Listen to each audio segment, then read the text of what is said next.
I want to share a story about a spirit that attached to us and came home with us one time. So, this story it starts with we were going to get our pictures taken. It was like by a professional photographer. It was like Christmas pictures or something like that. And we got to the place. It was an old place. It was like an antique store or something. Like tons of antiques there, just so much stuff there. Older stuff that I felt so much energy towards. Now, for anyone that doesn't know, I am able to see spirit and communicate with spirit, and so is my son, my oldest son. He's 7 now, but we were there, and I was like, oh, there's a lot of energy at this place, but whatever. And we ended up going up to the top floor where there was like this stage where plays used to be or something along those lines. And we were um, waiting for our turn to get our pictures taken. And as we were across the room, I kind of sensed that there was someone watching us, and I kind of just tuned in. I'm not there to communicate with spirit or anything. I'm there to get pictures taken, and that's the way I usually try to keep it. But I kind of tuned in, and there was this little girl that was over there, just kind of looking at us. And as soon as I acknowledged her, she kind of came over, and she was kind of like really interested in my son, like not in a negative, weird way or anything, but she was just like a cute little boy because he was like maybe 3 or 4 at this point. And she was looking at him and just kind of playing with him. And then I forget exactly what he was doing, but he started to kind of play with her or acknowledge her. Like I could see it within him that he was seeing her, but I think he started to get a little bit weirded out by it because he became a little bit clingy, I believe, if I'm remembering this right. So, fast forward, we got the pictures taken and left. Everything was good. I thought the little girl stayed there, had no clue. And about 2 or 3 days later, I started to see her in my house. And I was like, maybe I'm just seeing things, like not seeing things, but maybe I'm just like imagining that she's here because I saw her and I was afraid that she might follow us home or something. And that went on for a couple of days. And then my son, who was about 3 or 4 years old at that point, he was like, he said, I keep seeing a monster. And I'm like, what is this monster that you're seeing? He said, well, it's a girl, little girl. And I was like, shit. So he's definitely seen what I'm seeing.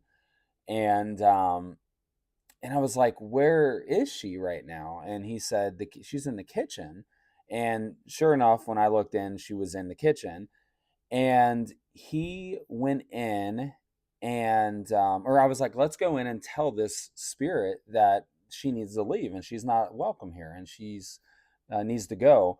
So we went into the kitchen, and when we did, she started bouncing around. It was weird, like she started bouncing around our kitchen. She was like in this corner, then in the corner by the ceiling, then in this corner by the laundry room, and then by the sink and by the stove. It was just everywhere. And when I looked over at my son, and he was like, and he was watching her, like he could see her, and I can see that he was actually able to see her. And I then she stopped. I was like, you need to stop. Like I was talking to her in my mind, and I was like, you need to stop and we need to talk.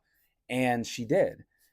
And she stopped over by our laundry room door, and I looked over at my son, and he's looking right over there, and I was like, where is she now? And he was like, she's standing right over there. I was like, all right. So he sees her. He definitely sees her. So we talked to her. I sent her on, told her she needed to leave and everything, and she did. And that was the end of it, I thought. So fast forward about 2 or 3 years later, I don't around that time, 2 or 3 years later, we ended up getting pictures at the same exact place. So we walked in, and I'm like, all right, this is the same, like same vibe, same everything. However, I did not see the little girl there. I saw a lady there, like a spirit that was there, but we didn't, no interaction, just kind of acknowledged, or I just saw her and then kind of just took my attention away because I didn't want to acknowledge her. So she then would attach again and whatever. And also, I want to say that I do protection around myself. I do protection around my house. The catch with that is my guides or God, the universe, will allow spirits that need help into the bubbles sometimes. And while I'm always down to help a spirit, I don't always want a bunch of spirits just showing up in my house needing help, because it gets a little bit frustrating. So anyway, we got our pictures taken. Nothing significant happened. We left, came home, and about 2 days later, I started seeing that. I think it was a lady. It was like a lady dressed in Victorian clothes. The girl was like in Victorian kind of clothes as well, and she was um, she was there, and I was like, oh my gosh, I was like, what? Like, I like, you followed us home again. Like, what's up? But this time she showed her family, and it was her dad and her mom that was with her. And she was like, we have been stuck. I forget what the object was, but they've been attached to an object at the place we were at, like one of the antiques, and they are wanting to be passed on into the light. They said, we don't want to be stuck here anymore, and we came to you the first time, but you were so like worried about getting the girl out that you didn't even acknowledge the parents, and you just sent us all out. You sent us away, and we just needed help. We just wanted help. So then I felt like an asshole. But I'm like, I'm so sorry, and I'm here now, and I will help you all pass on over into the light. So I have my own way that I do that. I work with Archangel Michael and Archangel Raphael, and we sent them on into the light, and that was the end of it. I've never seen them again. I don't think we've taken our pictures there again, but actually, no. So another part to this is, about 3 or 4 days later, I went into meditation, and all of a sudden I saw that lady again. And I was like, what the like, I sent her on, but I'm like, what's up? Like, why are you here? I thought I sent you on. And she said, we are passed on, and we're healing, and our souls are merging, and whatever.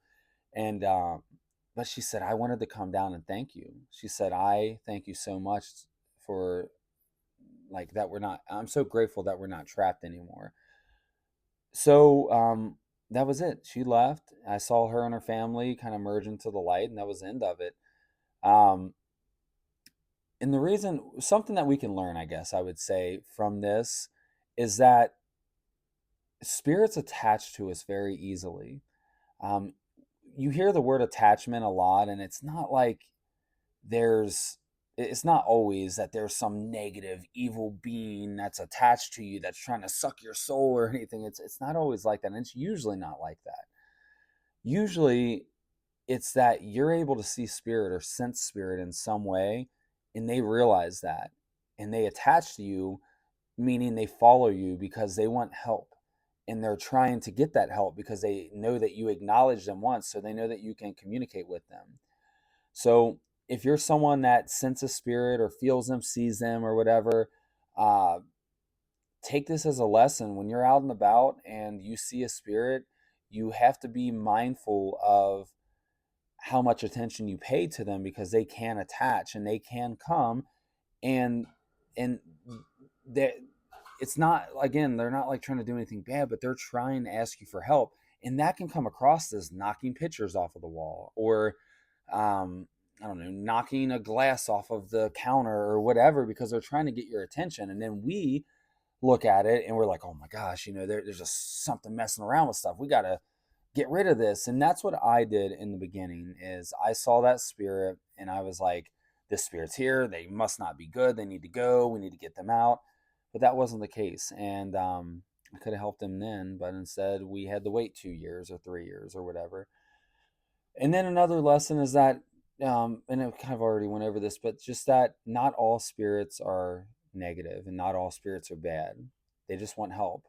That's why a lot of the times when you go in the haunted places, or places that are notoriously haunted, you have a lot of activity, because they're asking you for help. They want help. They just want to be passed on into the light most of the time, or they have something else that they need help with. Who knows? But you just have to be open to that. So Anyway, I wanted to share that story because I think that sharing stories is one of the best ways to uh, get the word out there and help people understand that any experiences that they have are real and they're true, and that um, spirits are out there and it's not weird and it's a regular thing. And particularly this one, I've been sharing a lot of just like ghost stories. I haven't been sharing a lot of like mediumship or anything like that, but it's going to go everywhere with my stories. But with this particular one, it's just also understanding that spirit is waiting to be acknowledged. And when they are, they get very excited. So if you're someone that communicates with spirits, you're going to be drawing a lot of spirits in because they see you. And sometimes you don't even know that you're a spirit communicator, and they continue to try to get your attention, and you just think that you're being haunted all the time. But if you take the time to learn how to communicate and learn how to connect and everything, you can start talking with the spirits and start to help them pass into the light or help them with whatever they need. So anyway, hope you enjoyed that story, and I will surely be back here with another story about something. I hope that you all have an amazing week coming up, and I hope that you're having an amazing new year. I will talk to you soon.